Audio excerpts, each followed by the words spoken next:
झालेल्या वादाचा आढावा घेऊया या रिपोर्टमधून। शिवसैनिकांचं प्रेरणास्थान असलेला हा आनंद मठ म्हणजेच आनंद आश्रम। या आनंद मठात शिवसेनेचे दिवंगत नेते आनंद दिघे यांचं वास्तव्य होतं। याच आनंद मठातून दिघेंनी ठाण्यात शिवसेना रुजवली, वाढवली। एका लहानशा खोलीतून दिघेंनी मुंबई ठाण्यातली आंदोलनं आणि चळवळी उभ्या केल्या। आनंद दिघेंच्या निधनानंतरही त्यांची खुर्ची त्याच ठिकाणी आहे।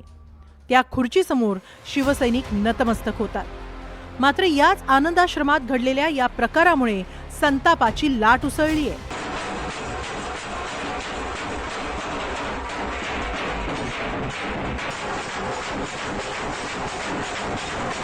आनंद दिघेंच्या प्रतिमेसमोरच नोटा उधळण्यात आल्या।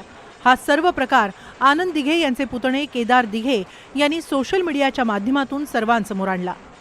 ज्या दिघे साहेबांचं पूजन आपण करता, ज्यांना आपण देव मानतो, जे आपलं दैवत समजतो, त्यांच्या प्रतिमेच्या समोर अशा पद्धतीची गोष्ट करणं हे अत्यंत निंदनीय आहे, दुर्दैव आहे। आणि मला असं वाटतं ह्यामुळे अनेकांच्या भावना दुखावल्या गेलेल्या आहेत। आपण बघितलं असेल एवढ्या वर्षामध्ये ठाण्यामध्ये दिघे साहेबांच्या ऑफिसमध्ये त्या आनंद आश्रमाला बघण्याचा एक दृष्टिकोन खूप वेगळा होता। अनेक पत्रकारांच्या माध्यमातून हे सांगितलं की मी स्वतः दिघे साहेबांच्या ऑफिसमध्ये जात नाही, कारण की मला जसा आनंद हरपला असं आपण म्हणतो, त्या खऱ्या अर्थाने दिघे साहेबांचं ऑफिस हे दिघे साहेबांचं राहिलेलं नाही।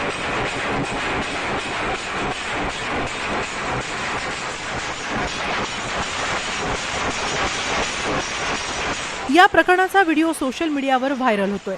यावरून ठाकरे गटाचे खासदार संजय राऊत यांनीही शिंदे गटावर जोरदार हल्लाबोल केला। तर मुख्यमंत्री एकनाथ शिंदे यांनी देखील नोटा उधळणाऱ्यांवर कारवाईचं आश्वासन दिलंय। आनंद दिघे यांच्या त्या वास्तूमध्ये ती जिथे बसायचे त्याच्या डाव्या बाजूला एक हंटर लावलेला आहे। हंटर बघा तुम्ही, आता याने काढल्या कामाचे एक हंटर त्यांच्याकडे लावलेला असं।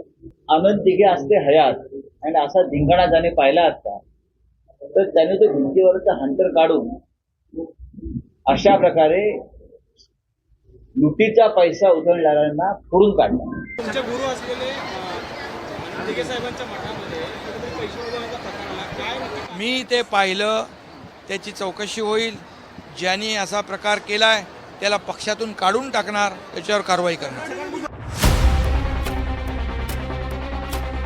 आनंद दिघे हा ठाणेकरांच्या आणि शिवसैनिकांच्या श्रद्धेचा विषय आहे।